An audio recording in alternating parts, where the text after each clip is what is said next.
বিষাক্ত কেমিক্যালে শিশু খাদ্য চকলেট তৈরির দায়ে রাজধানীর উত্তরখানে ক্র্যাব প্রোডাক্ট কারখানাকে ৭ লাখ টাকা জরিমানা করেছে জাতীয় ভোক্তা অধিকার সংরক্ষণ অধিদপ্তর। সকালে উত্তরখানের মাস্টারপাড়া এলাকায় এই কারখানায় অভিযান চালায় সেনাবাহিনী, পুলিশ, এনএসআই ও ভোক্তা অধিকার সংরক্ষণ অধিদপ্তর। এ সময় মেয়াদ উত্তীর্ণ কাঁচামালে চকলেট তৈরি, পরিচ্ছন্নতার নিয়ম না মানা, বিএসটিআই, পরিবেশ কিংবা ফায়ার সার্ভিসের অনুমোদন না নেওয়া, পণ্যের গায়ে ভিন্ন ঠিকানা দেয়া, ওজনে কম দেয়া সহ নানা অভিযোগে কারখানাটিকে ৭ লাখ টাকা জরিমানা করা হয়। এছাড়াও প্রতিষ্ঠানটিকে অনির্দিষ্টকালের জন্য সিলগালা করে দেয়া হয়।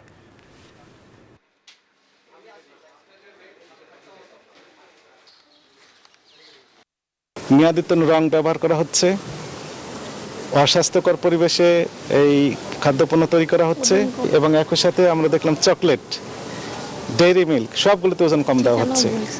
ঠিকানা যেটি দেওয়া আছে উত্তরখানের, কিন্তু ওনারা আরেকটি প্রতিষ্ঠানের নাম লন্ডন, সেই নাম উত্তর বাড্ডা এলাকায় অবস্থিত, সেই নামে ওনারা প্রস্তুত করছেন।